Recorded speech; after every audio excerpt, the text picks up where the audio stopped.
So, as you will know, we had IEM Dallas. And I did a video before IEM Dallas where I was talking about how G2 were a deeply unserious team because they brought Stew into the team. And he's not good enough to play at Tier 1. Now, things I said in that video, which people are going at age like milk. I said 3 things in the video. And by the way, it's absurd to even have to address this and reset, but we had the epicenter of shithouse garbage fans because we had G2 fans, Stewie2K fans, and American CS fans. And I will tell you this. In esports, fans of trash will never miss an opportunity to behave like trash. And I'll explain what I mean by that. But I said 3 things in that video. I said that G2 wouldn't have a deep run. They'd go out in groups. The field was too strong. Obviously, that's wrong. I said Stewie couldn't hang at Tier 1 anymore. We're going to look at that and we're going to see that that's right. And I said that if they did win without Hooksy and somehow won the whole tournament, it would end up putting pressure on him and being an indictment of his entire in-game leadership tenure, which I think is also accurate. As we'll get to, a tweet about Hooksy became 3 days of drama because I just said Stu didn't play that well. He objectively didn't. You can even make an argument he was one of the worst players at the tournament. He was the 14th worst player at the tournament, just on statistics, the numbers. But then when you look at things like kill differential, I think he had the worst, and it's like, you're doing that on the winning team. Not to mention the eye test. It's clear that he hasn't got to grips with the recoil patterns in CS2 yet. His aim was kind of off. I mean, everybody noticed it. So I find it absurd. But anyway, let me tell you what happened. So on the day, I was the villain of the internet again. Now, this has happened to me. I've lost count. I mean, since 2015. I think twice a year, I'll be the biggest piece of shit in the world who needs to be fucked with, harassed, murdered potentially. And it's just like a twice a year thing that I have to sort of go through. It's my fault for still trying to contribute towards Saudi controlled esports, really. So I get it, But anyway, so for the crime of saying the things I've just laid out to you, again, people were trying to hack my socials. This is a thing that always happened with the Rocket League drama. I can tell immediately, oh, it's that day, because start getting alerts off my 2FAs and stuff like that. So that started happening, not to mention being spammed in DMs. I might take some screenshots of that. There's some funny ones, there's some not so funny ones. Being just berated and abused on social media, that's all par for the course. But then they even went and contacted the university I work at, saying that I'm not fit to be around teenagers because I said Stewie's not very good at Counter-Strike. That happened before as well when I covered the Danny story, because obviously for trying to help a vulnerable adult in the esports space, obviously that means I'm a bad person or whatever.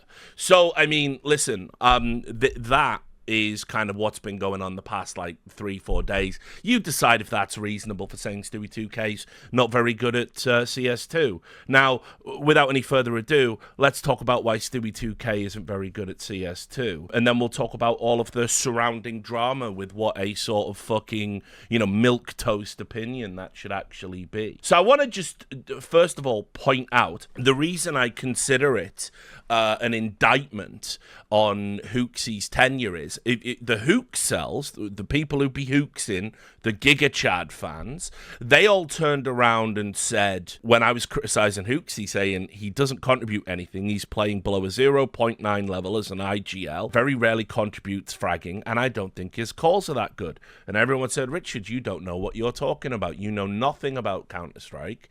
Hooksy's actually the reason G2 won those trophies. Now we have a data point that proves that's not true. And Hooksy is, he deliberately dies and gets traded out for his team, and it's actually Nico's fault 'cause he's Choco. It's actually Hunter's fault 'cause he's playing shit. They brought Nexa in, no JKS, no win, that smile, that damn smile, that damn smile.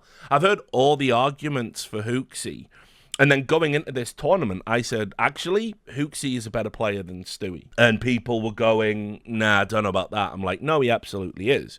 And so let's just start with this first little data point, which I've been told a smaller sample size apparently gives the person with the bigger sample size an advantage, which would be true if they weren't bad. This is a comparison of Hooksy's 2024 average at big events and Stewie's performance at IEM Dallas. And you will see immediately Hooksy has the better 2.0 rating by 0.2, which, you know, people can go, that's a statistical irrelevancy. But we can also see here, I mean, just in a number of key areas, the statistics are superior, including the impact stat, including the headshot percentage. I mean, if you're telling me that, you know, Stewie played amazingly well, which, by the way, one of the reasons I said he wasn't going to play well is because he hasn't played professionally in 2 years.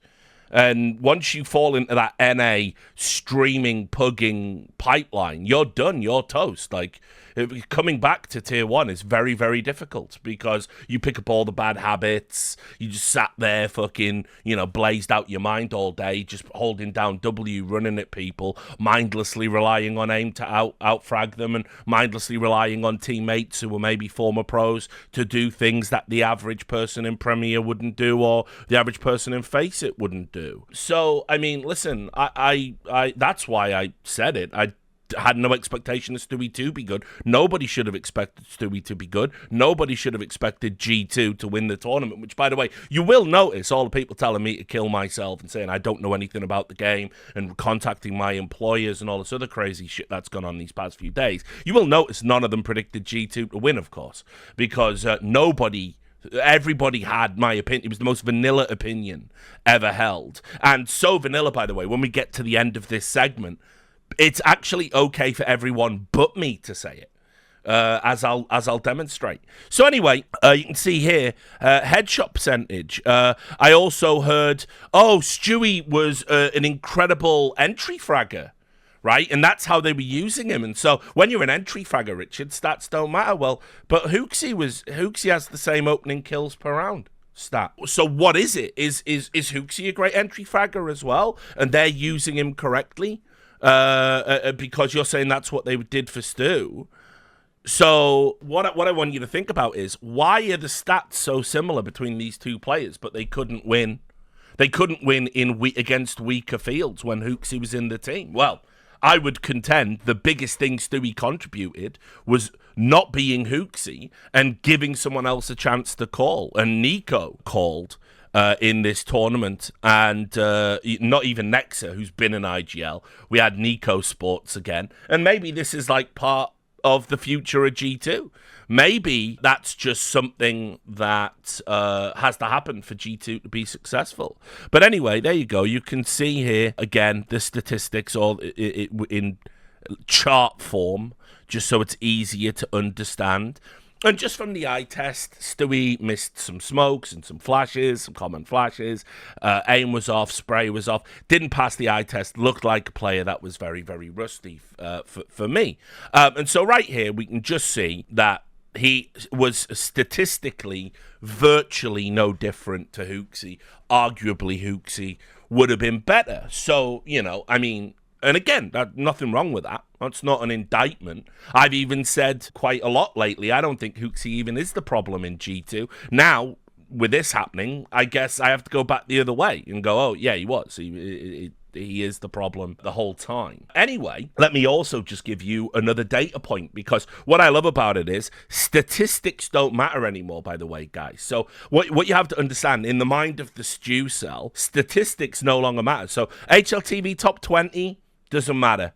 Doesn't matter. Nexa being bad or worse than Stewie doesn't matter, because statistics no longer matter, because we have the warp, space and time to make an argument to say that Stewie performed well, Stewie was the reason they won, Stewie's ready for tier 1, Stewie should be on a top team again.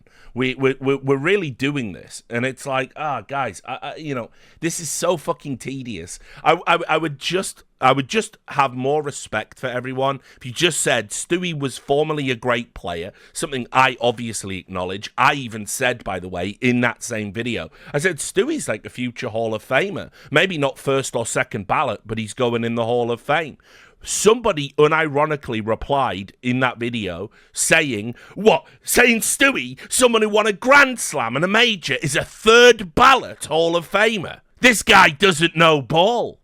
Like, no, I do. That's how I know he definitely wouldn't go in first. Like, what? Like, Get Right's not going in, is he not? Like, you know, like, how many people do you want to induct at a time?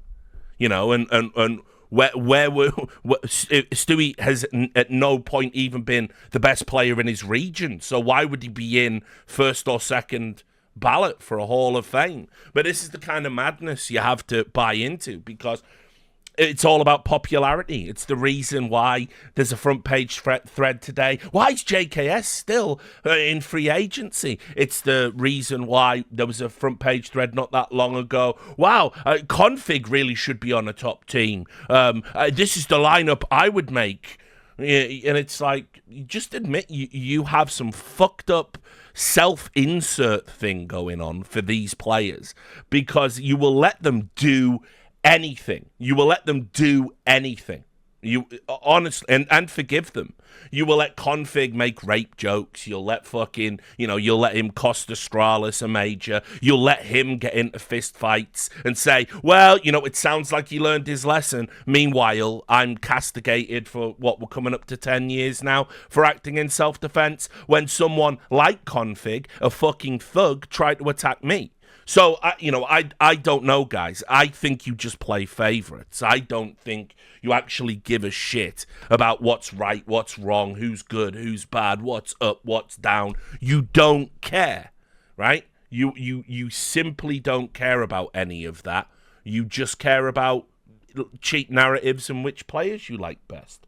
But anyway, well, let's do another data point. Because why not, right? Because I will acknowledge, Stewie did have one good series at this event. But let's look at the overall standings for players.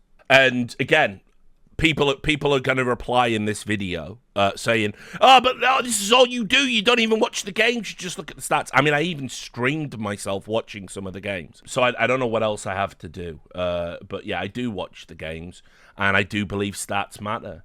So let's look here, right? This the player statistics for the event. You'll see Stewie on his 0.88 there across 16 maps, right? And so I want you to take note of a few things. First of all, that's the 14th from bottom overall, right? But also I want you to just remember that things that were said at this event, JL, former MVP at the last major, this is a catastrophic fall off for him. This is people saying, oh, maybe he was never the real deal. What's up with Na'Vi? Simple has to come back now. JL is even dragging Bit down with him. Look at Alexi B. Who let him cook? So this was people that this is all catastrophic numbers for those guys, but not for Stewie. Right? Also, the other thing that people talked about, Nexa did an interview and said, I've never played worse than this tournament. And to be fair, he's absolutely spot on. He had so many kind of inconceivably dog shit individual moments, like just terrible decision making, seemingly confused when he was in and out of mollies and other fucking mad shit. Like, yeah, people are absolutely right to criticize Nexa, who played worse than Stewie. But again, I will just point to you, right? There is no worse kill differential than Stewie's in the whole tournament, and he played on a side that won the event. Minus 83, right, across 16 maps. Meanwhile, you look at the top end, and of course, it's fucking Munacy, who I say is probably the best player in the world in 2024. As I said at the end of 2023, when I said Munacy will be the MVP because he is a fucking fragging out AWPer in CS2. You can also see Nico, IGLing, but also putting up some of the best numbers he's put up in a while, because he's been struggling. And so basically between Nico and you know, Hunter, pretty, you know, average for him. We're still waiting for him to turn up. But it's like, it's such an incredible performance. But I'd even say particularly from Nico, even though it's not like the biggest numbers he's ever put up, but with the additional burden of having to be the IGL, I think both of these people take a lot of credit from that.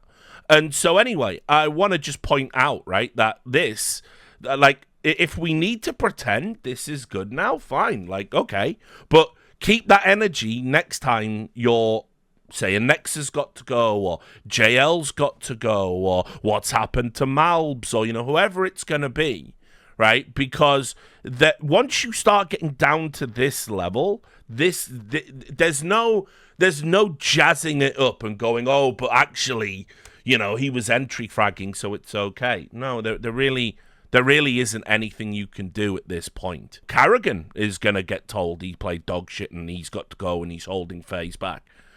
And all of this other stuff. So what I'll say is, in terms of performance, I think Stewie had like one series where I went, he looks a little bit like his old self. Now, it was unfortunately the complete capitulation from FaZe. And again, we can look at Stewie's individual games, like here across this tournament. I mean, the Vitality one, like, is hellishly poor. Didn't start great against Falcons, but I mean, Falcons are a free win right now.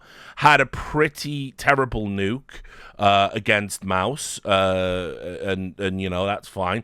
Managed to rally a little bit for the Liquid game, and I was like, oh, he's growing into the tournament a little bit. But obviously, again, when Vitality came around, he had a terrible fucking Inferno in the final. And these are the margins by which, you know, you can win or lose series. So, you know, look, as I pointed out as well, it wasn't like he was showing any great form when he was on Legacy. And people said to me, oh, you can't criticize him for Legacy. He was playing the best teams in the world. And I was like, what? And then, like, just look who they played. This is like real things that real fucking Stewcels said to me. He played M80 Elevate in Liquid. And by the way, I'm getting smashed over the head for backing Liquid and saying they were going to be a good team. Look at them. Look at the fucking... It's like they're not even human. With Salt. Richard, are you trying to prove Stewie didn't win Dallas? No, that's definitely not what I'm trying to prove. What I'm trying to prove, mate, is that he didn't play particularly well. That's it.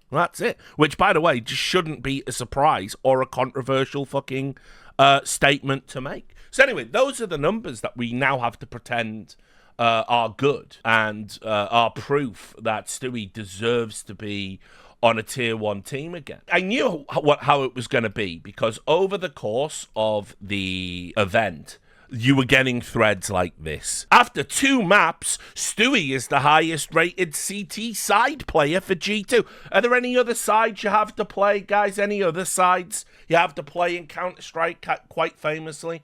You know, I seem to remember there's like some component to the game where it's like you play CT, and then there's another. I can't remember the name of it.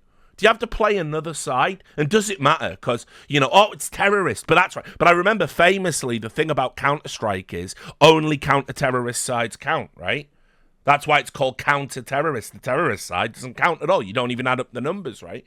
So that's what this guy did. This guy posted, like, look, if I cherry-pick a statistic from this particular series, I can make it look like Stewie is actually good. And people in the chat, in the comments are pointing out, like, but he played B-site, so he gets to farm on Dust too. And am I in some circle jerk subreddit? Oh, yes. For real. Dude has a 0.83 rating on the event, right? So that he had 0.83 at this moment in time, and this fucking Stewcels found a way to make it look like he was playing a 1.69 game.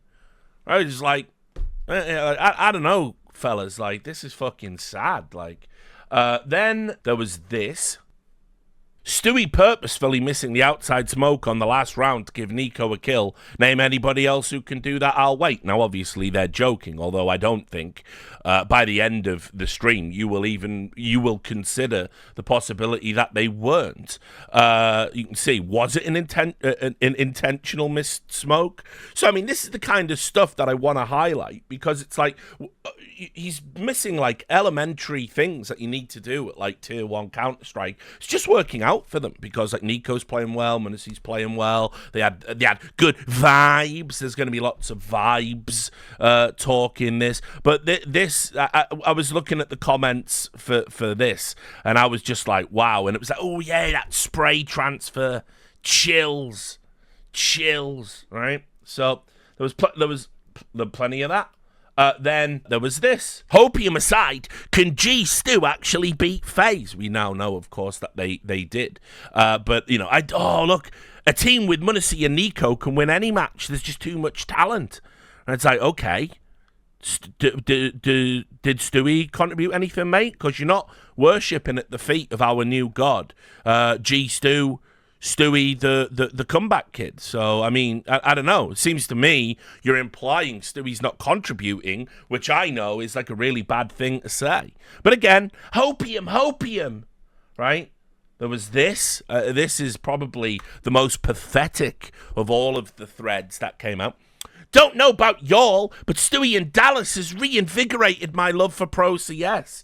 You must be a really big fan of CS. You must be a really big fan. It's reinvigorated my love. Blood! Right, so immediately I know you're probably under 20 years old. You're not even a fan of CS. You've never followed CS properly.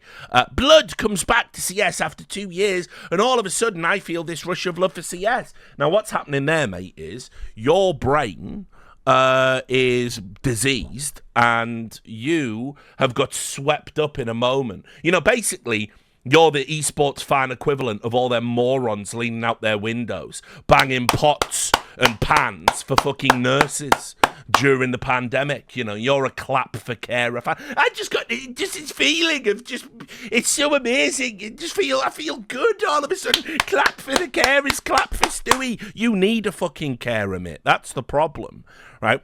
This dude just reeks of cultural impact.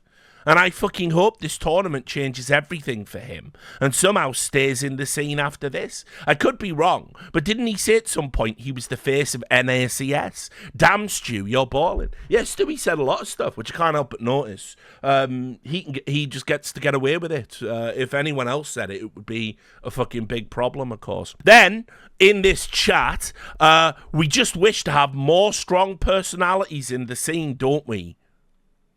CS is all about entertainment. Oh, cool. We like big personalities today, don't we? Of course we like big personalities today. Yeah, that's why when Cadian fucking does anything, you call him Caucadian, you call him Comedian, shittest nickname ever, after Choco probably, or Somple with the 0 in, because he's got a major now, so it doesn't work. Update your tech. But, you know, of course you can't, you're esports fans, you're all 80 IQs or whatever. You know, but like, we want big personalities now. Reminder, when Cadian called a player a noob when the player had soundproof headsets on and couldn't even hear him, you esports fans trawled through the rule book to find a reason for ESL to have him disqualified from the tournament. A real thing that happened. I covered it before in an article called Dawn of the Dumb, A Tale of Two Danes. Go read it on my Substack. You literally tried to get a player disqualified for calling another player a noob. It was a front page Reddit thread. I don't want to hear, but everyone's different on Reddit. If you didn't agree with it, you would downvote it. You didn't downvote it. It made it to the front page. On average, that is a reflection of what the community feels. So let's be clear. You in no way want big personalities. Then, I think Simple leaving was also a part of that. Oh yeah, you never went after Simple for his personality, did you, Reddit? Oh, no, wait, you did. Every single time, actually. Right? Somebody points it out. All I see is hate for Cadian, right? And then the response, hate is better than no reaction. Yeah, all right, my bad, sorry. So what players should do is display personality so you can fucking make their lives miserable because we love big personalities. Like, perfect. The new lie. Then we had another one. Here we go. Quick! How can we make it look like there was some sort of record-breaking thing occurring here? Stewie is first American to reach Dallas stage since 2019. And obviously this is Ryan at Rush B Media just fishing for clicks, which is all he's fit to do under the guise of journalism. Quick, yes! I wonder why that is, guys. Has there been anything going on in the interim years relating to American CS? Been any issues with that? Like, the tournament, by the way, you're now supporting is owned by a company that literally stole slots from North American teams, killing what was left of an already thin scene. You know, has there been any factors? Maybe anything else? No. All right, okay. It's just Stewie, just a mate. Of course, Stewie's just fucking breaking all the records. He's the best, right? Then we had this G2's future. I know they're playing without pressure right now and with a stand-in, and this is probably not going to happen, but I think they should really keep Stewie 2K in the roster. Free agent with lots of experience, known to be good on high-pressure situations and on stage. He says things how they are, which we all love. We all love that. We love it when people say how things are, except Richard Lewis or anyone else, but we love it when Stewie does it. He says things how they are and is a good hype man for the team who has lost their identity a little bit, in my opinion. He is already doing... I mean, by the way, imagine this for an argument. This team has lost their identity, so let's bring in a stand-in who hasn't played professionally for 2 years. Now they found that he understands their identity, not anybody else associated with the org. He's already doing a lot of work anchoring sites on their CT sides, and it's a hard entry on T sides with minimal practice. They could either bring Hooksy back instead of Nexa, Hunter or Nico could take more lurk roles, or keep the current roster with maybe replacing Nexa if he can't perform better. I could really imagine that Hooksy as a second strategic coach would also help them a lot. What do you guys think? And of course, obviously what everyone thinks is he was the missing part for G2 the whole time. Obviously, as evidenced by them winning a tournament, there can be no other argument made. G2 are looking solid right now. You know, this sample size of one event, it's mental. I was brainstorming about how good of a roster on paper G2 would get if they did minus Hunter, minus Nexa, plus Rops and plus Frozen. Well, it's just, I mean, why is that happening? Why this isn't an invitation to add players they can't possibly conceivably get. What are you adding to the discussion? In this thread, we're praising our Lord Stewie 2K, Stewie 22K, Stewie the best player of all time. That's what we're doing here. The greatest 0.88 player of all time. That's what we're doing. Right. Then, because people kept bringing up the EG thing, people kept saying, like, oh, well, what did Richard Lewis mention? Stewie did something in EG. What did he do in his time in EG? And so you can see the top comment here, right? Now, just to remind you of what he did do in Evil Geniuses, right? Which it's not the worst thing any player's ever done in esports, not by a long chalk. But he was in an organisation that were paying him a very handsome salary. He'd gone there specifically to be an IGL after things didn't work out in Liquid, where he also wanted to be the IGL. You all remember him lashing out at Fallen on stage and showing he doesn't have the emotional maturity to be an IGL. So anyway, very real esports fans that follow the scene, they wanted to know, what did he do in EG? And obviously here's what he did in EG. He went to EG, he point blank refused to work with the coach they'd hired, wouldn't even meet him for a cup of coffee, wouldn't accept his ad on Steam Friends, and then basically put the org in a position where, look, it's me as an IGL building you a team, or the coach, you decide. And so they chose Stu. So a coach who was too nice to say anything about it. Malik didn't say anything about it publicly. It was the assistant coach, if you remember. So Malik lost a job because of Stewie's actions, basically, right? A job that he took in good faith, probably could have had other jobs, all because him and Stewie disagreed fundamentally about, you know, some things, which is going to happen between an IGL and a coach. Now, I don't know what Malik's been doing since. since, honestly, but I've known Malik a long time. And yeah, you can say, oh, well, that makes you biased or whatever. Malik's a good guy. The fact that whenever an org chooses a player over a coach, it's a terrible precedent for the industry, but that player then better go on to deliver, right? Which is a reasonable thing to demand. Well, no, Stewie didn't deliver. What Stewie did instead was staying up late all night, fucking complaining about 10 a.m. starts as a pro player, right? Stayed up late all night, blasted out of his mind, grinding Valorant because he secretly had desires to go pro in that game. So he got a guy fired who wanted to work hard for an org that was failing, and then basically turned around and then did put nothing into the team. Even said afterwards when he left, I felt betrayed by my teammates because some of the teammates were a little bit like, nah, yeah, well, would I like Malik, to be honest. So that's what he did, and I think that's unreasonable. I think it's unreasonable to take a check to be a professional CS player and spend your downtime grinding fucking Valorant instead of practicing or getting better or coming up with strats or putting in a little bit of extra, you know? I think it's bad when you fucking push a perfectly good coach out of an org and then don't deliver on the promise that, yes, by picking me, we're going to head in the right direction, because we all know what happened with EG. And by the way, I don't want to hear from anybody that's not what happened because Stu says it isn't. I want you to think about who wrote about 12 articles about evil geniuses, revealing all of their insider shit. The one who didn't just fucking traffic in rumors, but went and got people to commit to the facts. I knew everything about evil geniuses. That org, basically, Peak 6 aren't here now.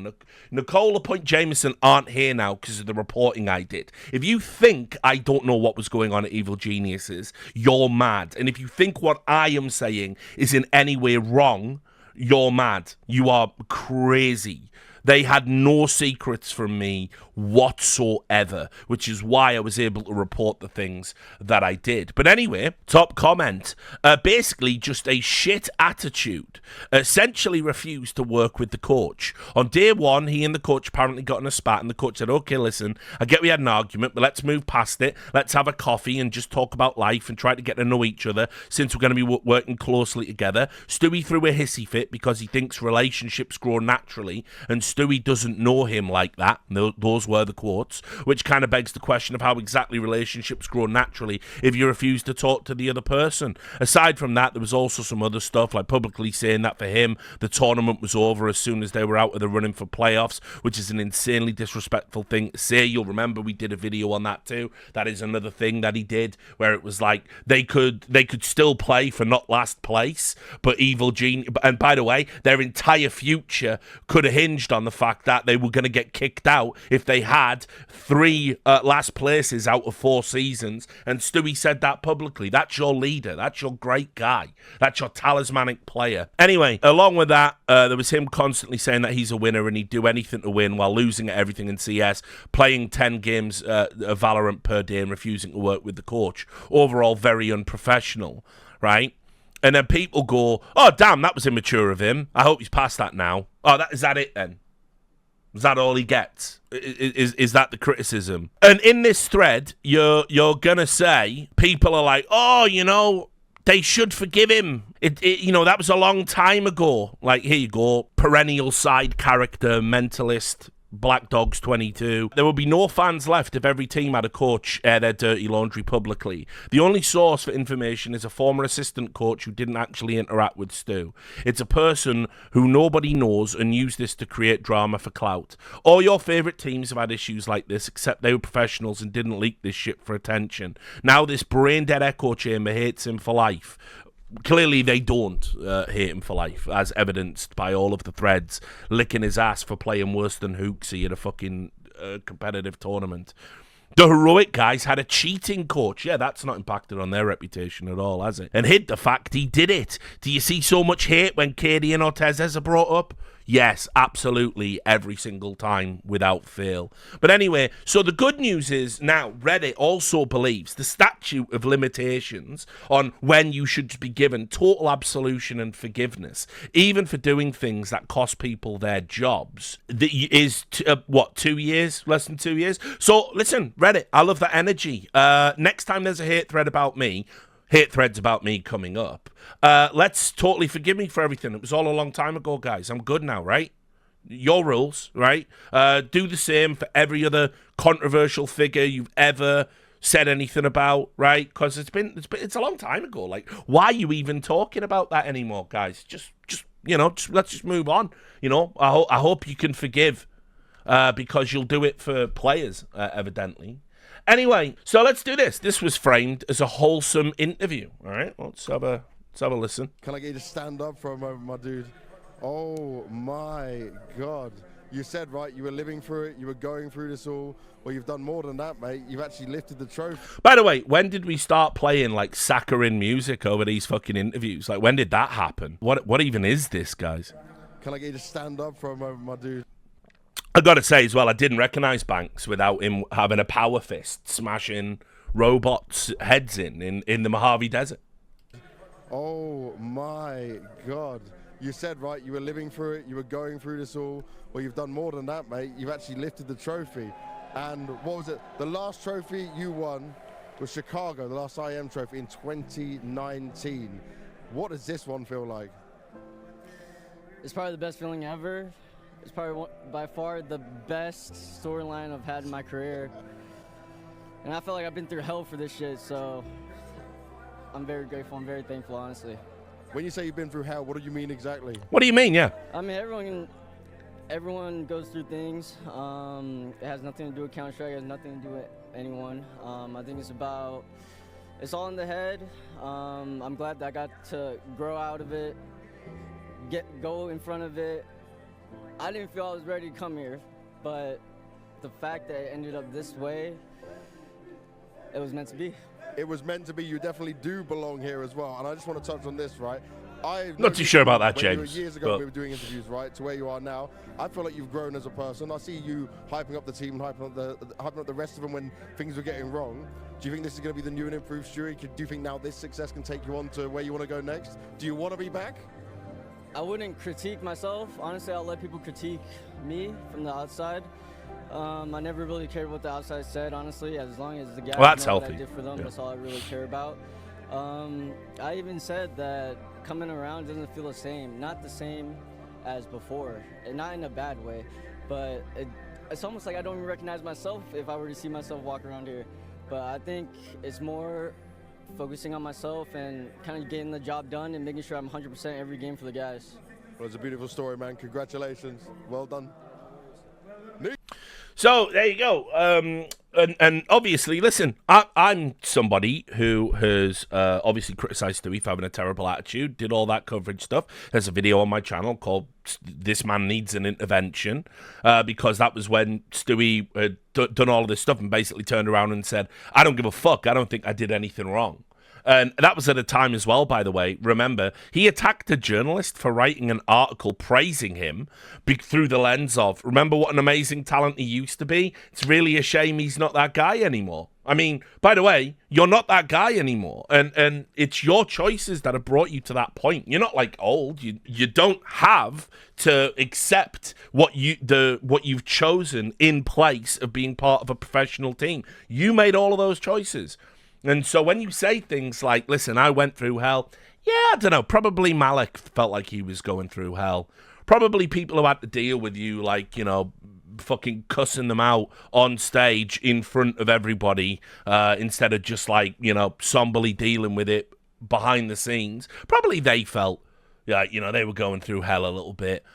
So, just insane. But anyway, look, you can see here, look, I just hope that his takeaway from this event is that it's a fresh start from the community after the EG debacle, renewed interest from Rich Orgs due to his brand value and viability as a second caller anchor fragger entry, he does it all, and motivation to grind hard in CS2. Now, I want you to remember as well, he said he didn't want to come back. He said, I don't need CS2, I'm happy without CS2, fuck CS2. All he's ever done in the build-up to Dallas when he looked like he was getting a stand-in thing is talk about how he wants to fucking come into CS2 because Valorant didn't work out for him. So again, I don't care about that. I don't think that's a reason to damn people. But don't give me this narrative. There's footage of him saying, fuck CS2, I don't need CS2, I've got no interest in CS2.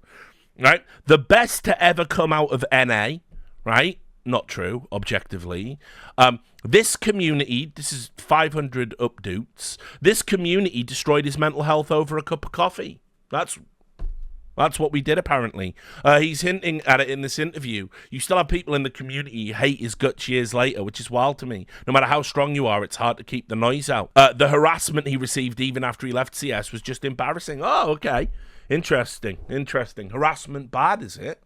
Oh, well, hold on to that thought. Smash their heads, of course. Good to see that there. Man, I've seen so many people absolutely shit on a human being for an incident over coffee and shit he did as an immature young adult. It was 2 years ago. He was 24. Maybe 25, I don't know, but 24 for sure. Like, are people incapable of thinking a person can grow? Because that's usually what happens for people his age, as he's 27 now. It felt like he carried the whole tournament. There was no IEM Dallas without Stewie. Stewie is a wholesome guy. Right, very, very wholesome. We'll get to that. So that's where the narrative left. And what you were supposed to do at that moment in time was you were supposed to, and lots of my colleagues did this because they aren't me and they don't operate like me. What you were supposed to do was you were supposed to say, oh yeah, Stewie's amazing. Stewie should stay in G2. Stewie should be in the tier 1 team. G2 are amazing. I think I was supposed to come out and self-flagellate, right?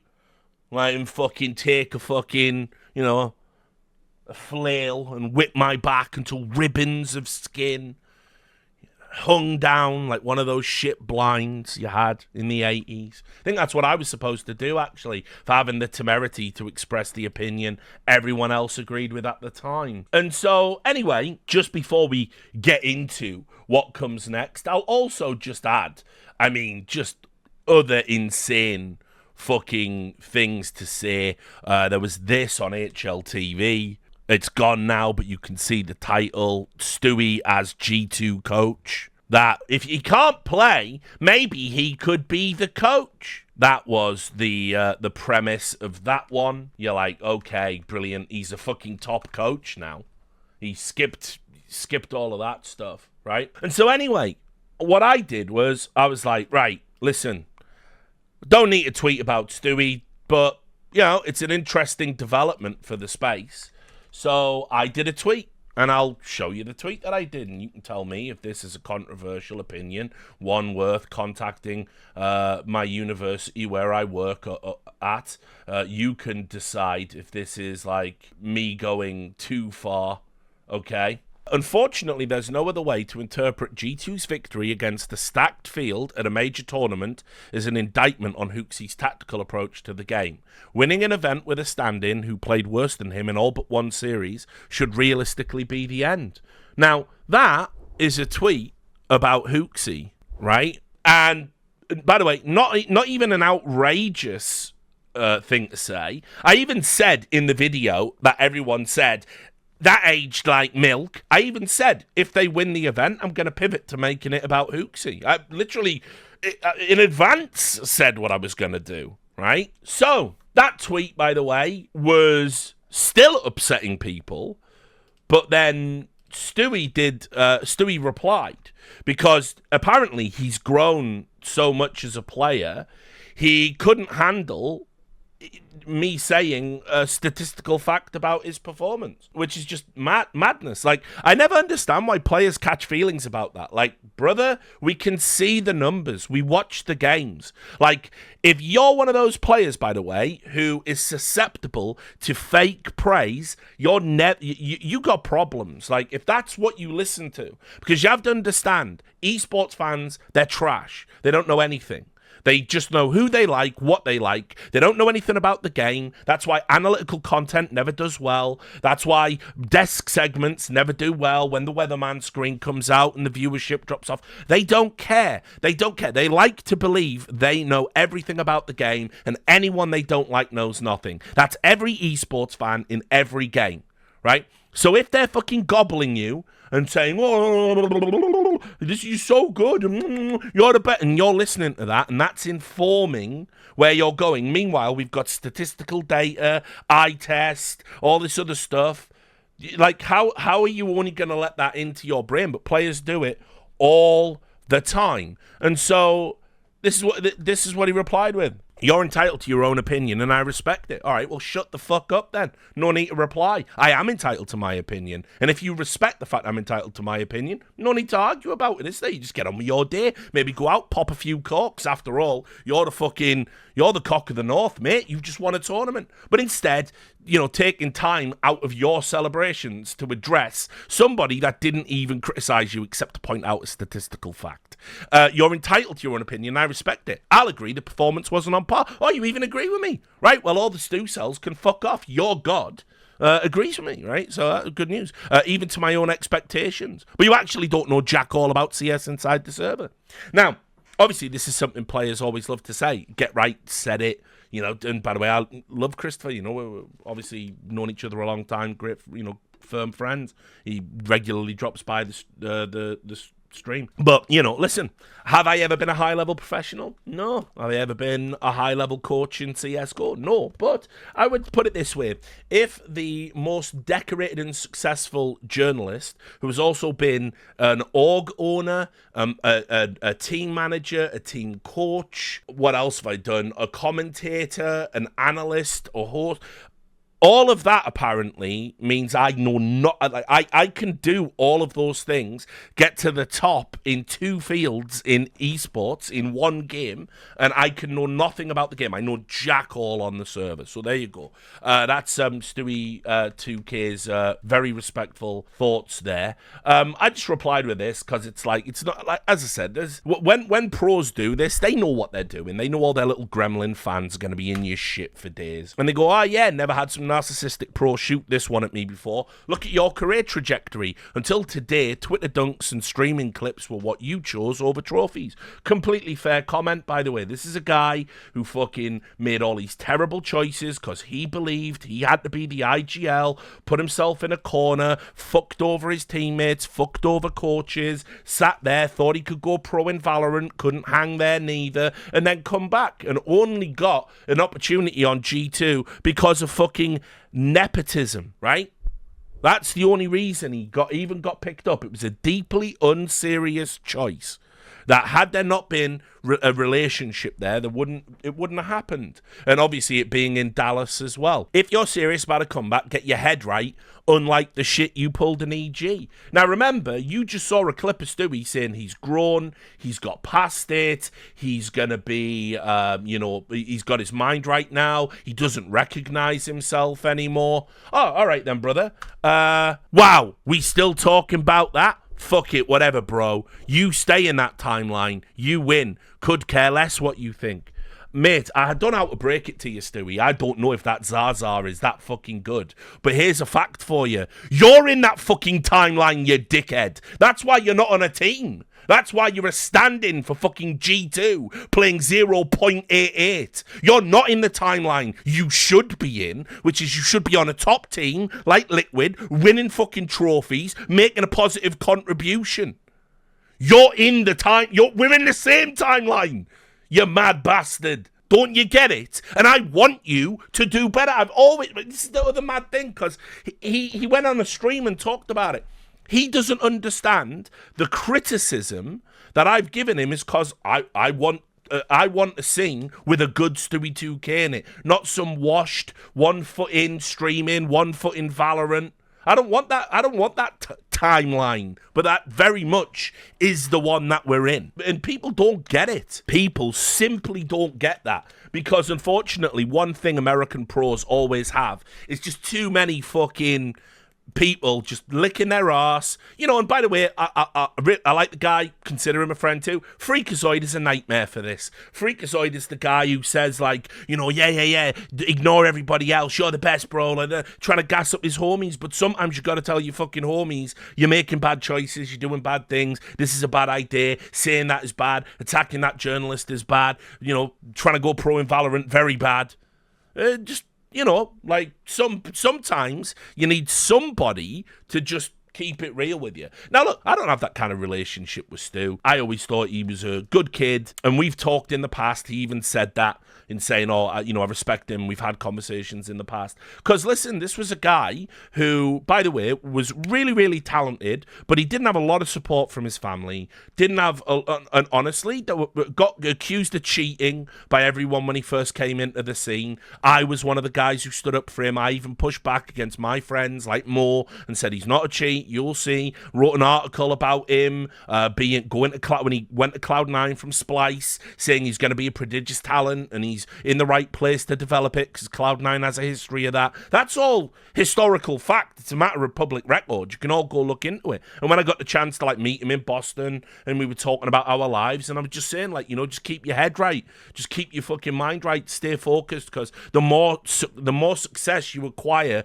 the more people will come in and try and fuck with it. And some of them are well-meaning and some of them aren't. And like I said, don't forget, Stewie had that clip where he got fucking starched in a playground fight when he was at high school or whatever. Somebody leaked that on the internet and all the pros were all sharing it and laughing at him, and people like Mo were watching it on his stream. I genuinely felt sorry for the kid. That was a real humiliating thing that people put him through for no other reason except clout and clicks and that kind of stuff. And it's that's a fucked up thing to do to somebody. And so, yeah, listen, did I reach out to him and say, don't worry about any of that. They're dirtbags for what they've done. Try and keep your head right. Know who you are. Yeah, I did do that. That's the guy I like to be behind the scenes. But what did Stewie think of it? Well, Stewie thinks that, I'm a clout goblin. That I care about clout and Twitter likes. Brother, I'm at this stage now, right? I put 20 years into an industry, changed the face of it forever. I don't need 1 million followers. I don't need 1 million likes every YouTube video or whatever. I don't need any of that. I don't need millions in the bank. I set out to do something. I accomplished it. I'm pretty fucking... I'm good. I'm good. The industry's compromised anyway. It's totally been took over by Saudi. More on that later this stream. So, listen, clout is meaningless to me. It always has been. If I wanted clout, I'd do what everyone else does for clout. I'd lick arse of anyone that can give me clout, and I would attack anyone who everyone else is attacking for clout. I don't do those things. So, anyway, just to point it out, he said this on a stream. Bro, I don't care about him, bro. I really don't. Never did, never will, bro. The shit I seen, this should have been obvious long ago. I gave it the benefit of the doubt, That was alright. So I was like, there must be more context around that. There literally isn't. There's a couple of preceding sentences saying that I'm trying to get likes and clicks from him, and then there's nothing after that. So what he's just implied there is, again, let's just listen to it again. I don't care about him, bro. I really don't. Never did, never will, bro. The shit I seen. The shit I seen. What shit have you seen? It should have been obvious long ago. It should have been... What should have been obvious? I gave the benefit of the doubt. Benefit of the doubt for what? That was alright. And this is, players have done this to me historically as well. They always, you saw that, for example, when that guy who works at Astralis, their press officer, said, oh, well, while we're talking about behaviour behind the scenes, Yanko, maybe I'll tell some stories. And Yanko went, go on then, tell some stories.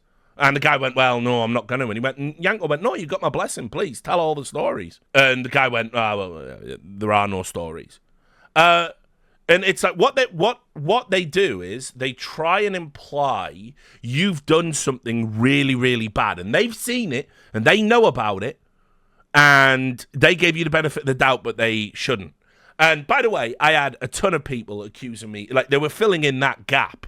And there were people saying, oh yeah, weren't you found guilty of sexual assault and things like this? That is the fucking shit he has put out into the world, because with that intimation, by me saying, oh, you just weren't that good at an esports tournament. This is the fucking duality you have to deal with if you want to express an opinion about a player. Everyone else gets to do it in the scene except the broadcast talent. If you do it, right, you're a scumbag. You must be hounded out the industry. And anything a player says about you is totally fair game. Even shit like that, right? So I was like, oh well, you know, even with the Stewie argument, this won't blow up because it's really about Hooksy. And so I don't know, man. Like, where do we even begin? Like, there's just thousands, like across Reddit and Twitter, just thousands. Like, it's just mental, the shit I had to read about myself. Like, take this for example. These people aren't even fans of the game. They're not fans of the game. There's a reason you're on the desk, Richard. Well, what does that mean? Yeah, there is. There's a reason I'm on the desk. Yes.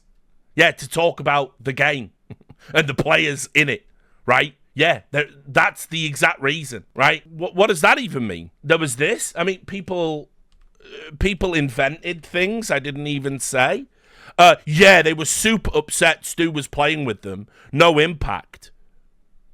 But I never said that. I never said they were upset having to play with Stu. Like, again, this is the average, Stewcel. Even commentators in the scene, like people who want to work in broadcasting and stuff. Stewie didn't play his greatest, and statistically, it's a wonder G2 made the final. But that emotional connection Stewie brought with the NA audience made a world of difference. Yeah, there was a lot of cheating going on, wasn't there? I didn't notice that. There was a lot of cheating every time a crosshair moved over fucking somebody. So yeah, that emotional connection. Guess we'll give you a pass for behaving like Astralis fans. No logic in the mind of a fucking... I mean, by the way, there were Hooksy stands and Stewcels coming at me. Terrible take. Nico de facto used Hooksy strats, and Hooksy was directly involved with the team for this tournament. So it rather speaks a lot about yourself. So here's the question I would ask. Why did it work here and not at every other tournament? That's the only question you have to answer. They can't answer that question. You can ask them that question. They can't answer it. Why did it work here and not every other time? Right? The argument that people are making is Hooksy's a great IGL because when he doesn't play, his strats are good enough to win tournaments. That's the argument. Madness. Some guy reporting me for buying my followers or something. There was that. There was this. This is a banger. Fact you wrote something real and without licking Valve or ESL ass is more shocking than winning a tier 1 event with a stand-in. Richard Lewis, notorious licker of ESL ass. Notorious.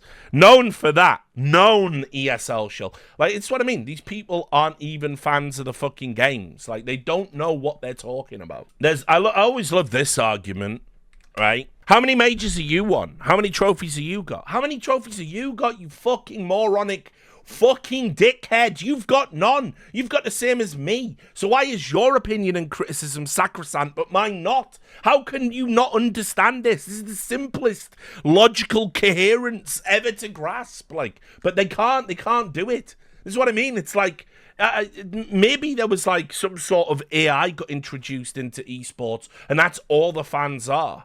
But I feel like AI could logically, get this. Lots of this. Remember, determining impact purely by stats is so rookie. Stats don't matter. Strong uptake for that argument. Stats simply don't matter anymore. Stewie is a case of fuck the stats. He's a team player and helps the team with his play. Brilliant. Stewie is a case of fuck the stats. And he backed that up with, I have eyes and watch the match. Don't need to look for stats to know what a good play is. Stats don't matter. That's called confirmation bias, by the way, but we can't be dropping that on esports fans because they just don't get it, do they? So there was this. I mean, this person is a special type of dumb, and he has fathered a child. So this is terrifying, right? This was what he was replying to, again, just to remind you. He replied to the tweet of me saying, you chose Twitter dunks and streaming clips over trophies. So this guy, a supposed functioning, sentient human who was fucking reproduced, said, until today, didn't Stewie win a major and Intel Grand Slam? Fucking get me out. Yeah, was there a gap between the trophies or something? Didn't I say you chose Twitter dunks and this over trophies, meaning he must have won trophies in the past? Like, how, and by the way, I said to him, like, please read the complete sentence and get back to me. He did not get back to me. Like just insane how fucking dumb NA fans are, by the way. Like, actual fucking, like, there was a guy who was tagging in loads of people saying, let's attack this guy, but they've been banned off Twitter, so that's a shame. I did reply with, it won't be any of you, though, will it? Literally won't be any of you, you fucking pussies. You'll do fuck all, as always. IEM Dallas is a major now. Strong uptake for that. This guy won a major and just won another one. All right, good. I didn't know. Didn't know that we'd conferred the status of major onto IEM Dallas. Yeah, my bad. Until today, the last time you were relevant was because you leaked CS2. Get real, old man. You don't know shit about games anymore. You just cry and grift. Your YouTube's dead and no one wants to hire you. Just stop and retire and get a real job before you end up like Thorin, clown emoji. Again, literally just worked the last major. Literally just worked the first CS2 major. Like, but they don't even watch. They don't even watch the games. They don't watch the majors. They don't care about any of these things. They're Stewcels. They're just fucking morons. They're just like, you know, I'm never pandering to fans. Just trash. Then you had this. Apparently calling someone narcissistic. That's borderline schizophrenic. All right. Do you realize that everything you did until now didn't have any impact on anything CS related? No, definitely not. That's why you're replying to me having a tantrum over me saying, your god, Stewie 2K, who played a 0.88 rating at IEM Dallas, isn't that good at a video game. Yeah, all right. So we can get to, it goes on the subreddit, because of course someone has to screenshot it. So we had this. Now remember, I just don't give a fuck about this. This is like not a big deal. This is just, I've said a player didn't play well. Player gets upset because players can't handle criticism and are thin-skinned morons 99% of the time. And but I mean literally, they are thin-skinned and also just cretins. Like there's nothing going on upstairs. Angry Richard Lewis, like totally wasn't angry at all. Just said, actually, this could be the end for Hooksy, because they won a tournament with a stand-in, and you really have to ask questions about that. Angry, right? Angry Richard Lewis. And anyway, they did a video, because I guess that's the new tech there. He has no ethics, even though he is a journalist and calls people low IQ morons. In real life, someone who calls people stupid is more likely to be the stupid one. Yes, I truly wonder who is the moron here, the award-winning journalist or the teenager that doesn't even watch Counter-Strike making up fucking stories about me because they can't handle the fact Stewie 2K played a 0.88 rating at IEM Dallas. Anyway, this is why the RL versus Thorin argument is stupid. Both are insufferable tools and you have your own reasons to hate either of them. Well, that's good. He's a weird guy having an opinion and totally doubling down on it no matter what. I kind of don't think that's weird, to have an opinion and to back your opinion. After all, you have an opinion, I'm a piece of shit, right? And there's nothing I could do. I could fucking, save a child from a burning building. I'd still be a piece of shit, right? You're never moving on that opinion. So is it bad to double down on opinions or not? I can't really. I don't understand. He's obviously on drugs. No, it's his natural behaviour. Okay. He's always on drugs then. He turned the drugs into his natural behaviour. He said he did cocaine. Who hasn't? Somebody said. Me. All right. It's funny when Richard accuses someone of narcissism, because that's what he is. I am narcissism. I am the embodiment of narcissism. I knew he was a clown with shit takes, but I didn't know he was bitter about never going pro. Never tried to go pro. Don't want to go pro. I'm very glad I didn't. Actually earned transferable skills. that I can use in multiple fields. He's an idiot who hasn't been relevant for a long time and is just desperate for attention. I don't. That's why I block you all. Desk hosted the last major. What before that? He should never be invited somewhere as journalist or anything else in CS ever again. Somebody said, for what reason? Found Richard Lewis. Richard Lewis is on an alt here. Have you watched the video? He was not only shooting against some idiots. As soon as Stew answered and slightly criticised him, he got personal and rude against Stew. Yeah, it's not personal or rude to say, jack about CS, even in agreeing with my opinion. Stewie made personal attacks first. Then he should have been the bigger man. All right, I get it. Rules for me. Guy is so out of touch, just trying to trigger attention. Then I don't want your attention. Richard Lewis lost control a while ago. I've lost control. I lost all control. I like how RL completely negates the fact that CS is a team game. All right. It's a team game, guys. So can't criticize Nexa anymore. You don't know what goes on the server. Can't criticize Nexa. You can't have it both ways, guys. Right? Richard Lewis is a bot glaze machine who has never been good at any FPS. His opinions have always been irrelevant. I don't even know what that means. I called him a prima donna 4 years ago and he blocked me on Twitter. I mean, yeah, mostly because you're using the word wrong. What a massive knob. 40-year-old begging for attention from a 20-year-old. No, the 20-year-old, Stewie, who's not 20, replied to me over me not even naming him or tagging him. Right? This guy is such an asshole. Then he will ask for a pardon again. This is from Epirot. He posts about me all the time on the main sub. Because he had a troublesome time, didn't feel good, didn't go out too much. And I never asked, by the way, I never asked for a pardon from the community. You should kiss my fucking feet, you scumbags. All I've fucking done to try and keep the scene clean, warned you all about the Saudi stuff coming, but no, you don't. You worship players who think you're a joke. So listen, I never asked for anything from the community because you've never given me a fair fucking shake. And by the way, that's why in 2015, when I'm writing articles going, these guys are match fixing, and you're going, but he choked loader, he choked loader, he choked loader. Now you've got match fixing all through tier 2. Enjoy. Have your Saudi-owned match-fixing, cheater-infested scene where you don't even like the games anymore. Have it. Good. I'm glad. I'm fucking glad. You deserve it. I'll never ask for a pardon from you. I don't even think you're people. So don't pretend that. Don't ever pretend that. What a garbage human being that has no control over his emotions. It's crazy that this guy is trying to stay relevant, and it's crazy that they invited him to the major. But the worst thing is he's got 20 Reddit accounts that post under posts like this to defend himself. And every time you see the same use words, same language, the only deranged one is RL himself. Link these accounts, guys. Link them. So it made it to the main sub as well, right?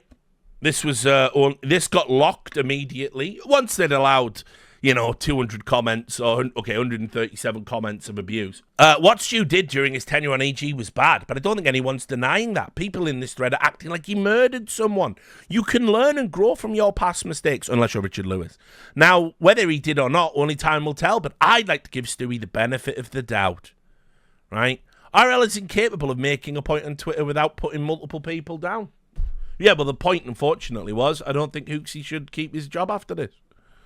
Right? Mold harder. GStew always on top. Richard Lewis is such a has-been. He's quick and witty, but it isn't all about stats. It's about impact. It's about the comms. It's about the energy.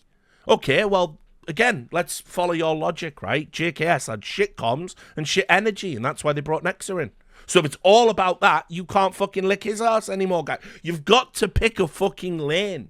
You have to pick a lane, but you don't pick a lane. You just play favourites the whole time. Somebody there, Richard is not wrong. I'm definitely not. Richard is like the positive side on Reddit. Any criticism is fucking personal, even if it's not related to him.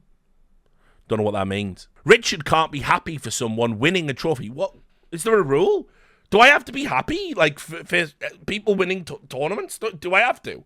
Like, really, do I have to? Still has to somehow turn it into a negative or downplay the significance of the win. The guy cannot just give some compliments and move on. Yeah, because I don't have to do that. I don't want to do that. That's not what's in my brain. Stewie's stats were actually pretty good, considering he's a stand-in and the first Tier 1 event in 2 years and the sites he was playing and the role he picked up on T-side. Somebody said that makes his point stronger.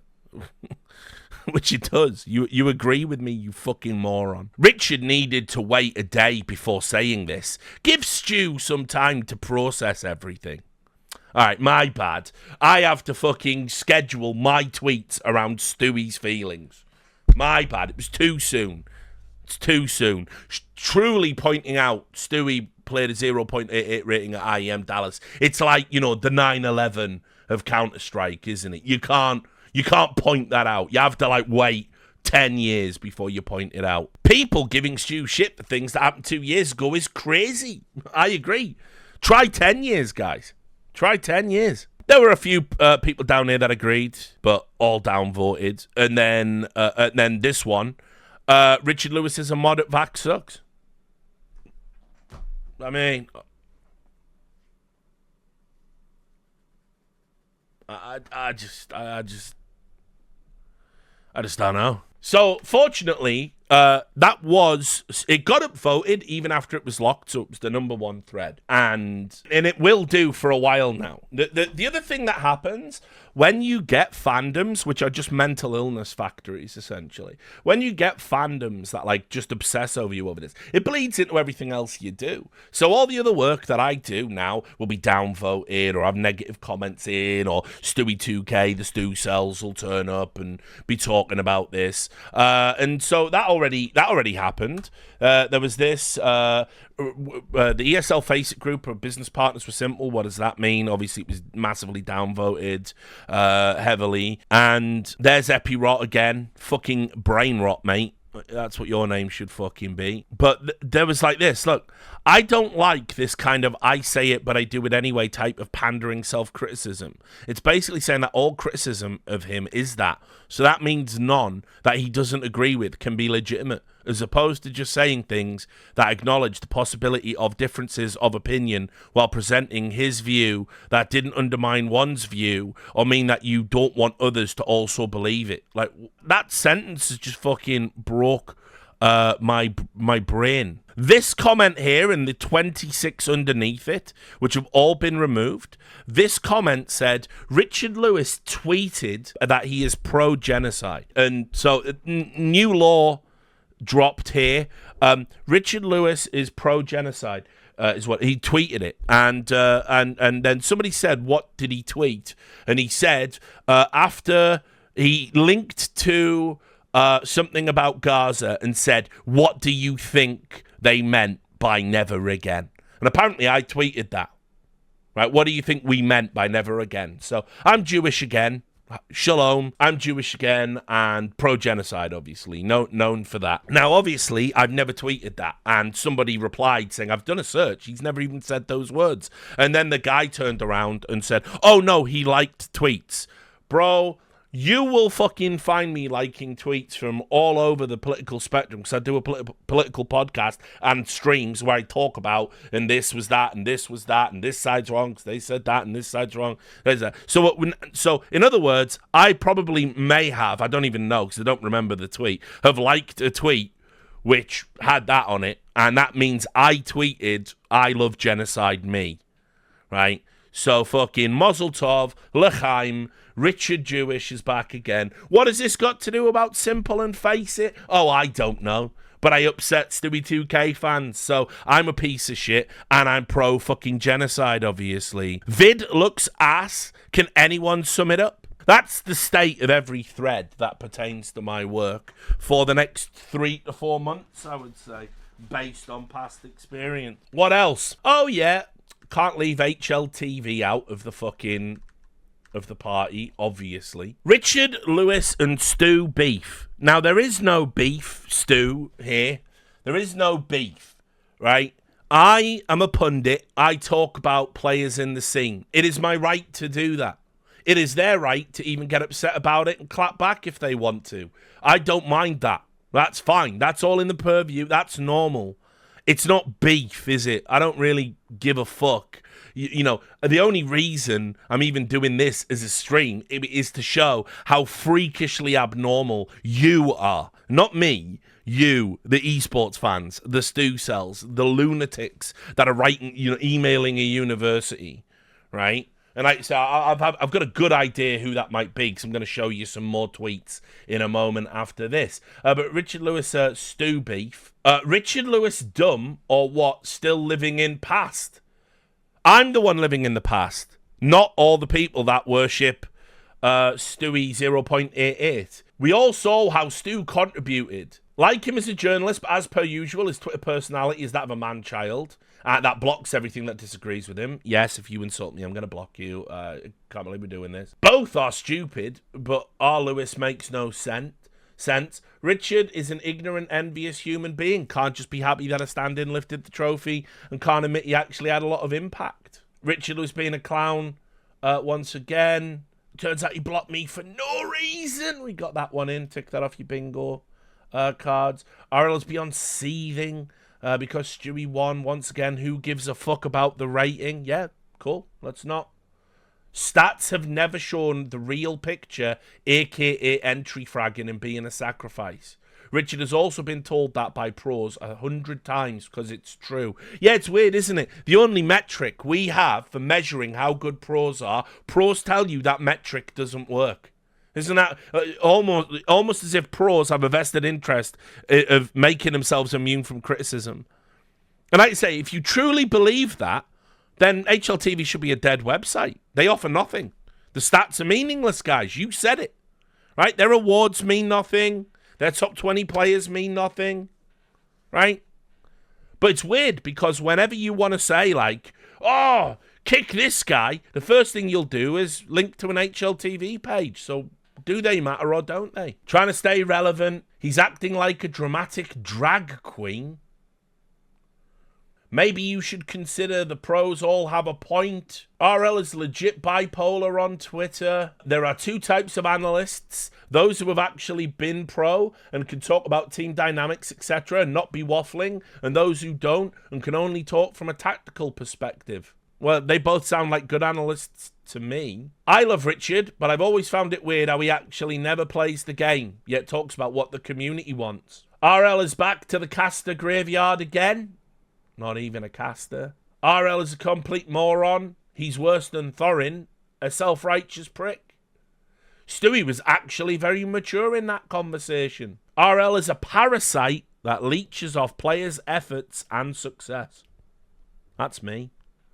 Old Richard Leaches there. There was another thread as well. Remember, this is all just because I said maybe Hooksy can't be an IGL after this. I don't know. I actually like the guy and respect his work, but he's such a blind Stewie hater. Again, I'm the guy who stood up for him at the start of his career. And, stick to journalism. It's a tweet where I'm speculating about what's going to happen with G2. What if I'd wrote an opinion piece? You'd all say the same thing. You'd all be upset about that. It's insane what duality RL has. I enjoy his articles. Maybe they're the best. And then again, on his Twitter, he behaves like a regular toxic man-child. Even then, he can't help insert his dumb opinions. Like in his Stabby article, when he spent several paragraphs explaining how you can't judge them for wanting to play for Astralis, as if that was ever the criticism. That isn't what I said. It's going to take Richard well into his 60s to comprehend just how much of a fucking bitchy baby he is. His read on CS and how team dynamics work is not his strongest suit. But he was definitely right about Hooksy. Okay. He's an amazing journalist, a great host, but a terrible person. Again, I've committed the unforgivable sin. He believes cheating is not a big problem on Premier. Again, never said that. When did he actually stick to journalism? He just tries to force his opinionated content as journalism. Always has been. When he hates someone, he goes all in on them. He did that with JKS too. Never did. Blood's been waffling about T1 being trash. Nope. That was CSGO. That was the end. That was the last year of CSGO, and I was right. And the Paris Major proved I was right. The last sentence sums up what I've said for years. When he does factual, investigative kind of stuff, there are few, if any, who are better. When he strays into opinions, ignore 99.9% of it because it is all utter trash. This is the no quarter guy who always posts about me. You'll have seen him in previous videos. If he was half as dedicated at solving his mental issues, he'd do a better job and be a lot of a better human. Stew made many mistakes by being overly aggressive, but that's how it is when you slot into a role of a player who doesn't mind being a sacrificial lamb. All right? It's just how it is. I'll remember that. You wouldn't ask Suzanne Boyle for her opinions on macroeconomics, so why would anyone care what Richard Lewis has to say about CS? Man is a total munchkin who needs to have that second heart attack. Sharpish. I'm not even short. I'm 6 foot. I don't read RL, but what are his arguments? Okay, cool. Richard is an official man of the Japanese island, and he is a bona fide hater of all men. I'm not saying Stewie had good numbers. Far from it. He was playing worse than Hooksy for the majority of the games. But I think Launders said that Stewie had impact in almost every game. 1 or 2 rounds in a map where he won the round by himself. Also, spacing was better with him than with Hooksy, which may be accommodated for Hunter and his rising level. So, I'm a no man hater as well. We'll go back to the tweets for a while because I did leave some of them out. Let me see. Another big fan. You have absolutely no clue what you are talking about, legally speaking as well as in Counter-Strike. There is a reason you are not getting invited to any event anymore. Again, literally just did the last major. My bad, silly me. Don't know what this guy was going for with this one. You a clown, Richard. You look like a 60-year-old nip. I assume that means nipple. Kurt22KK. How do you know what 60-year-olds' nipples look like? What the fuck are you doing? You on that gilf porn, you fucking weirdo. Fucking alright then. Guess you fucking owned me, right? It's not everything about stats. Stewie is a hype man. He elevates team with this trash talk. All you need to do is trash talk, guys. G2 lacking that because they could not recover in a game. By the way, Hooksy famously never done any trash talk. Doesn't scream, doesn't do trash talk, right? This is what I mean. They don't watch the games. They don't watch the games, right? So Hooksy screams probably more than any other Tier 1 pro.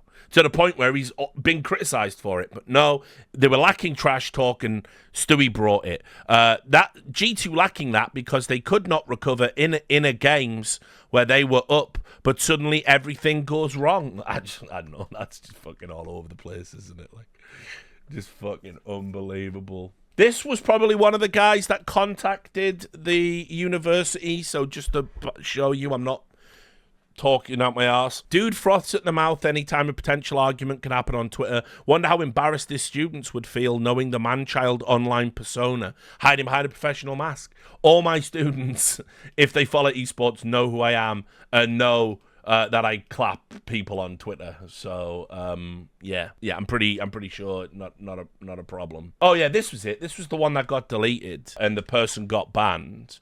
Here it is. So this is Masonitis or Masonitis or Masonitis. I don't know. Maz for short. He tagged in another guy called Ryuta saying, someone needs to king hit this cunt so we can shut it once for all. Just fucking, like, listen, you'll do fuck all, you pussy. Like, what fucking sad, pathetic power fancies? I don't know how many times I have to say it. Walk around fucking events all the time. I've had people fucking threaten to fucking stab me, shoot me, beat me up, all sorts of shit that in my long, illustrious history. Still here, still calling you a fucking cunt. You'll do nothing. Just fucking accept it. Like, it's embarrassing, frankly. And now you don't have a Twitter account either, you prick. Stay losing. Stay mad. Then there was this as well. Kind of keen to look at this guy's professor evaluation ratings by students of that uni he works at. Probably another fucking loser that contacted the university where I work because, again, Stewie played 0.88 and it's wrong of me to say that. Someone, in response to a tweet where I was saying Hooksy probably can't be IGL anymore. This is the standard.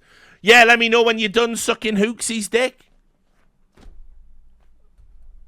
Like, you can't even fucking read. You can't even read. This was a good one. You're such a clown. Go back to being a drunk, sad loser and stay out of this scene. Nobody but sad, unhappy, chronically online losers enjoy your content. Go back to your slimy, gross little hole and stay. Sports time there. This guy pointed out I'd never won a Counter-Strike tournament. So you are talking about something you have never experienced, Mr. Lewis. You make a living out of something that you haven't even touched yet. So basically your takes are bullshit. Talk more. So I asked the question, and as I've already pointed out, they can never answer. Have you made a living out of it, though? Or made a living doing anything I do? Let me guess. Your opinion, though, is totally valid and well-informed. You absolute fucking dummy. And he replied with, because he's too stupid to realize I'm not doing this, he said, it's funny how you are changing the subject to put me in the middle. I'm like, I had to explain I'm using your logic you're using against me, against you, and you don't like it. And yeah, that is a Photoshop picture of Thorin made with his eyes really apart and his teeth missing. So you know you're dealing with real big intellectuals. When you see that immediately. Anyway, remember, this was such a diabolical opinion. How dare Richard Lewis say these things? How dare he say these things? I'll just point out again, people even said so on HLTV. HLTV were way out in front on this one. Is this the worst aim in Tier 1 CS history? It's disgusting to watch. Bro has Parkinson's. It's awful. He seems super nervous on top of that. Horrible aim. It's going to be funny to see which team will get scammed by signing him after this. He shakes so much, needs to lower his sense. It's so bad. Kierby's brother. Shaking more than Shakerby. So bad. Maintaining Hooksy stats. What a giga chad. Panic shooting a lot. That's painful to look at, right? So, also, I don't know why that thread's deleted. I could speculate, but I won't, right? So, it's such a terrible opinion. It's an opinion any fan can fucking just express, and it's fine. But if I express it, not fine. Oh, that's interesting. Stewie played terrible. Why are people hyping him up? He got carried and didn't have any impact kills, and he says he is back. Listen, I wouldn't even say he didn't have any impact kills. He had that one round on Ancient where he got 3 kills with an SMG, and that was it, basically. And then, look, we've spent all this time saying stats don't matter. It's the aura, it's this. And, bruh, he had a better rating than Nexa. Do ratings matter or don't they? Decide! Please decide.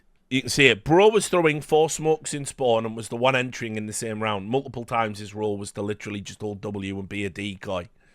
His aim was shaky at times. His aim is well off the pace for Tier 1. Right? But again, why are we not attacking this guy? And fucking saying, how dare you have this outrageous opinion? This is beyond the pale. So, anyway, as always, this ended up bleeding into everything, because what you're supposed to do if you work as broadcast talent is you're never supposed to just tell the truth. If you use stats, you don't understand the game. If you don't use stats, the stats prove you wrong. It just doesn't matter what you say. Fandoms are just mental illness factories, and people will always disagree with everything you say and use any argument, even ones that counter things they've said previously, just so they can exist in a state of being where you're wrong and they know it for sure, for reals. And so obviously this didn't just happen to me, because it happens to everybody. Also happened to Launders. Launders also had some opinions after the event. This was Launders' tweet. He said, my personal post-Dallas takeaways, with some predictions as well. Munacy is officially on pace for a simple 2018 year.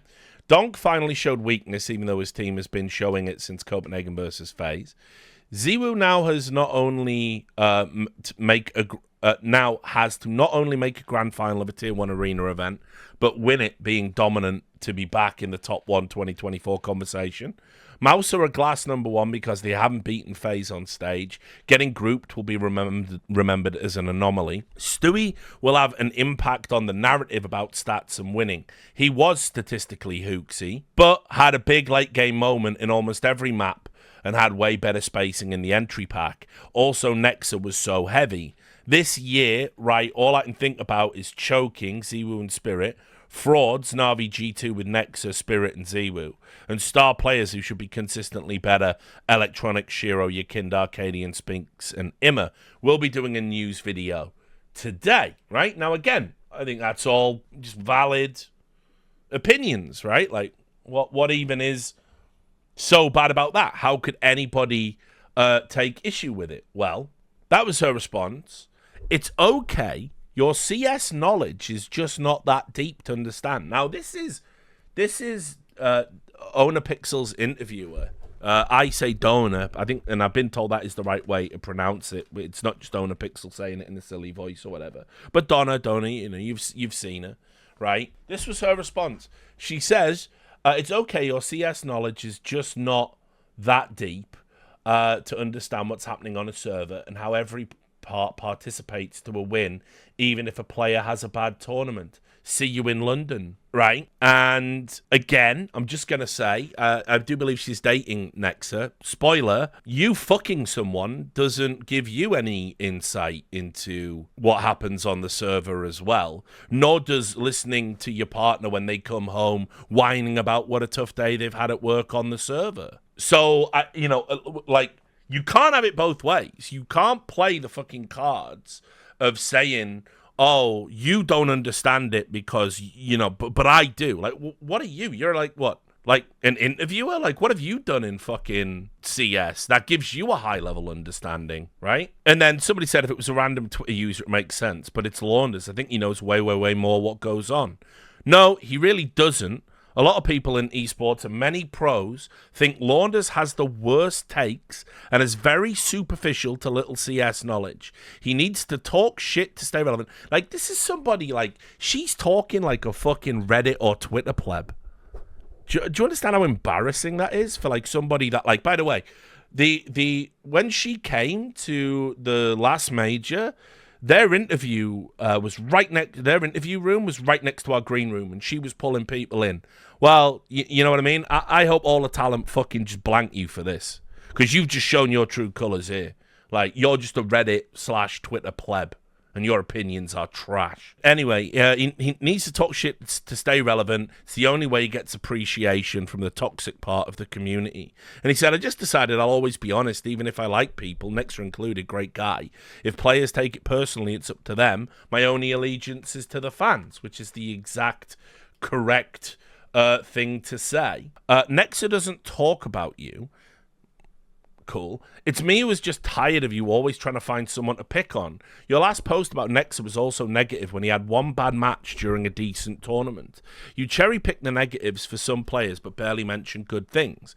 And he said every player and fan talks shit about everyone. That's just sports. The difference is only pundits talk shit to an audience. You have a juvenile view of everyone's role in the scene. If you think I hate Nexa, you are wrong. JKS was just better than him in his role. And then she replies with, that's wrong.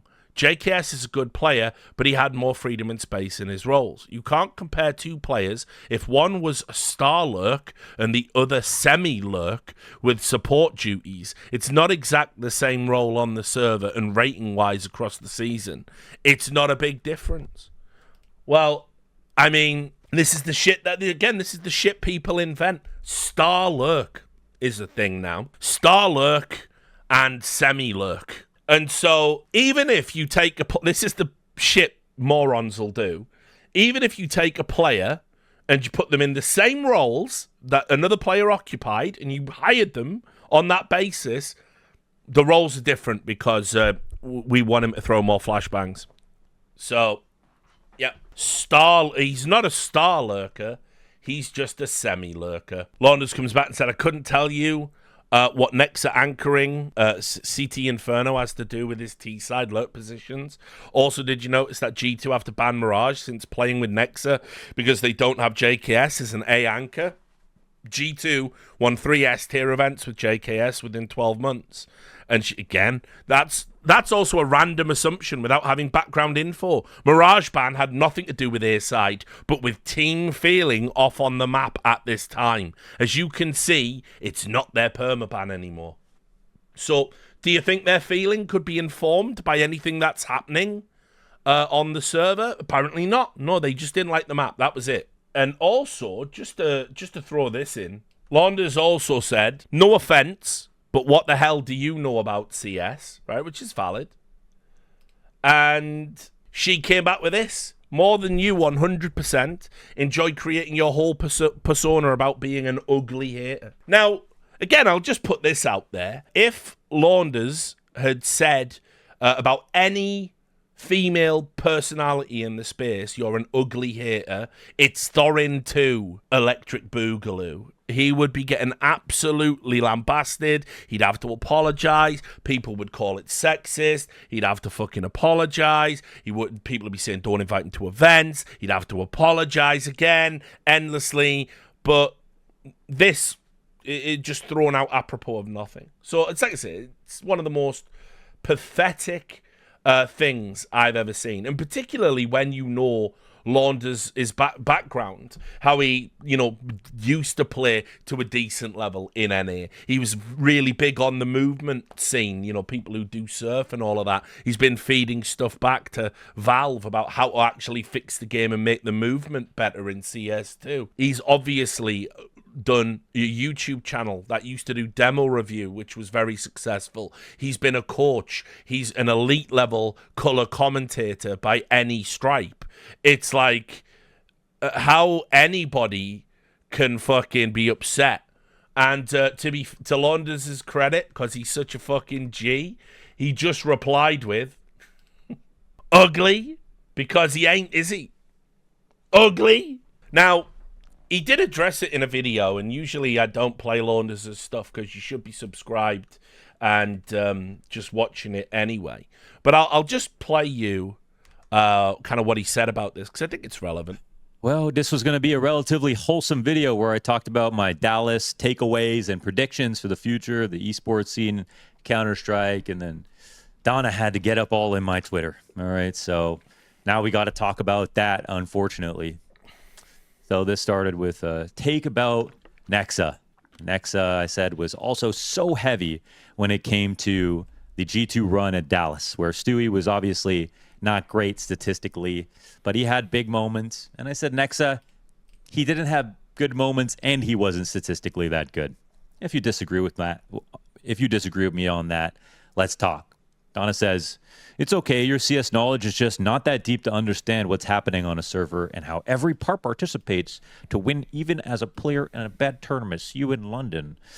And I said, no offense, Donna, but what the hell do you know about CS? Later to find out that Donna's level 5 on Face It. More than you, 100%. Enjoy creating your whole persona about being an ugly hater. Ugly? Today I was called an ugly, ignorant, toxic, racist hater.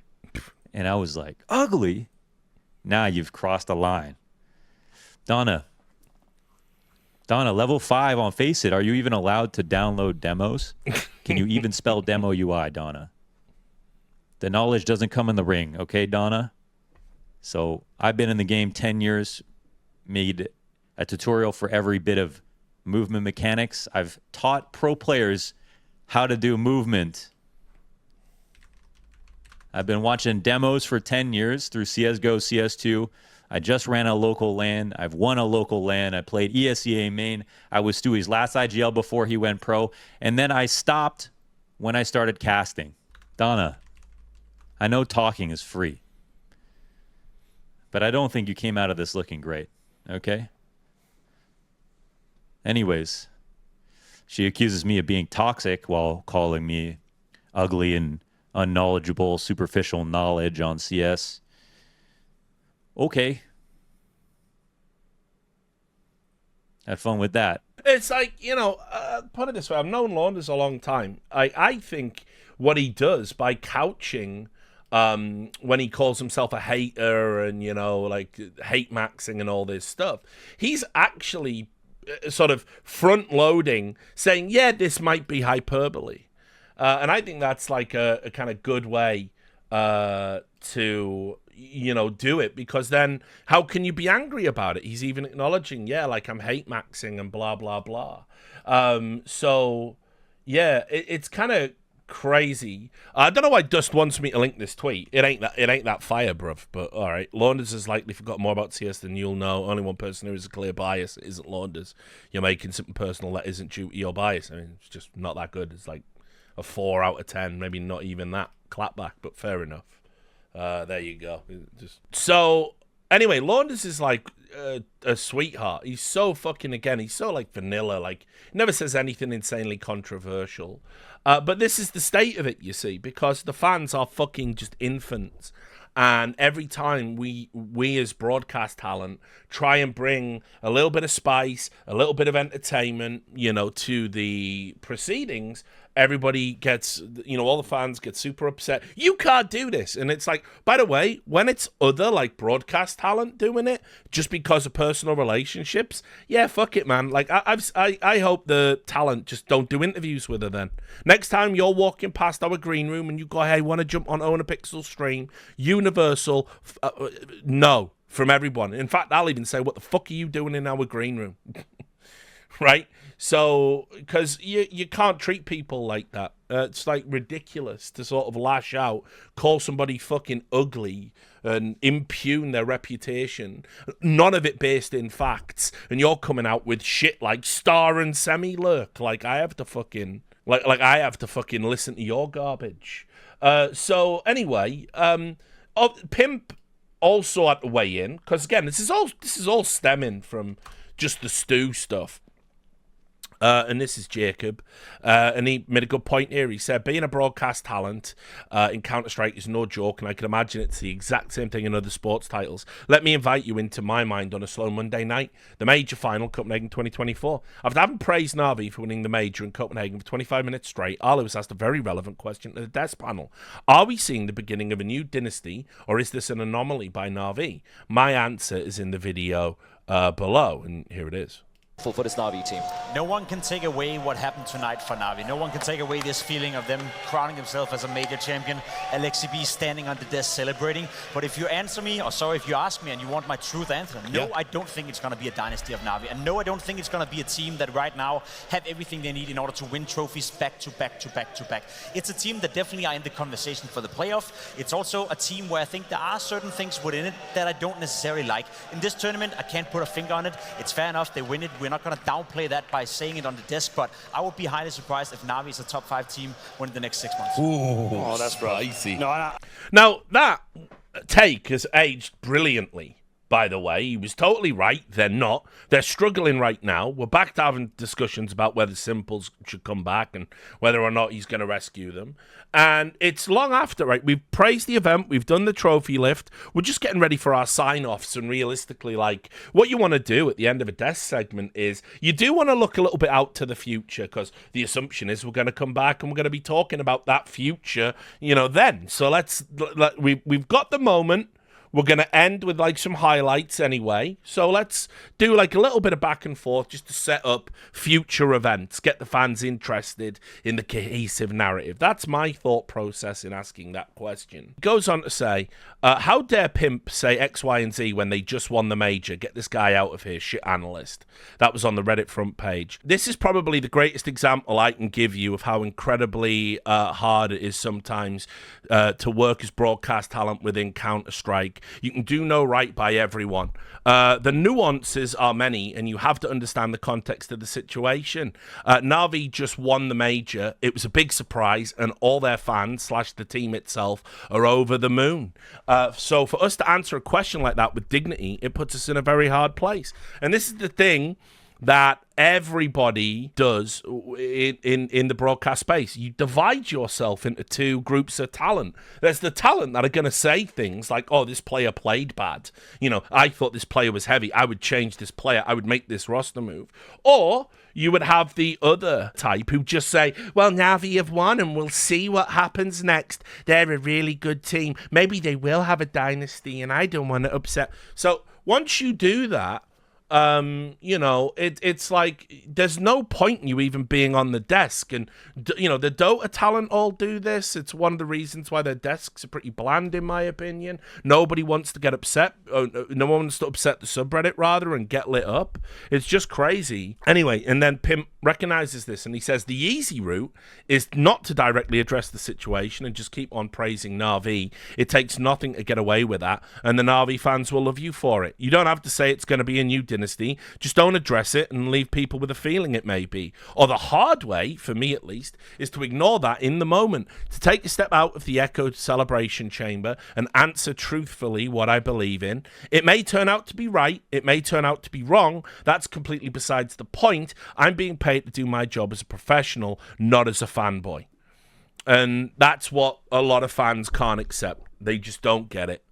And it's just made esports boring and tepid and surface level. And when fans do it, it's almost forgivable because I said fans just are barely people. They're not operating on a coherent cognitive level. But when people in the industry do it as well, like that Donna tweet to fucking Launders, that's unforgivable because tomorrow it's you and you'll look for solidarity from your colleagues, and why should you get any if you're gonna throw people under the bus because they said something bad about your boyfriend or husband or wife or whatever. It's like they work in a performance-based industry, they get criticized same as everybody else. It goes on saying, I'm not being paid to read the room and be likable. That's too easy. To say the most likable thing requires little to no effort, and it does not motivate me to turn up for my job. So next time the Reddit HLTV farm comes after any talent in the broadcast space for speaking their mind, know this: you're indirectly asking us to be worse at our jobs. You may very well disagree, and you are very much entitled to your own opinion on whatever matter we discuss on a desk or during commentary. However, trying to shame someone for speaking their mind, even in the most difficult circumstances, such as a major grand final, that's shame on you. And that's absolutely astute and on point, and it's embarrassing that a lot of us now are really tenured broadcast talent, and we've been saying this for years, and we still got to have this conversation over and over and over again that basically the fans just want you to fucking simp, but we're not fans. We're not you. We look at things in their totality. You look at them through a lens of what makes me feel good. Did the person I like get a W? And can I live vicariously through that? That's fine. You play your part in the industry, but you've got to let broadcast talent do their part too. And sometimes that needs to be, if I'm on a desk, I might have to say something deeply unpopular about a player you like. Now, you can be a fucking adult about it, or you can have a tantrum on social media, and you can fucking call people's employers and call for people to be fired and send people hateful DMs. But at the end of the day, that is you proving that you are biased, that you have something wrong with your brain. That doesn't reflect on the analyst in any way, shape, or form. And personally, I think esports is more entertaining when people can express opinions, argue about them, discuss them robustly, and then we all get back to doing what it is that we do. So, that was all of the drama because G2 won an event. Putting me, by the way, firmly in the I now despise G2, if I didn't already. Absolutely get fucked. Hope you never win anything ever again. Fuck all your fans. Fuck all your players. Fuck your owners. Fuck your management. Fuck your sponsors. And fuck your little hangers-on and all your groupies. Fuck you forever. You've turned this scene into an absolute fucking cancerous fucking tumour. So there you go. That's where I'm at with all of you. Like, fuck all of you. Fuck G2 for life.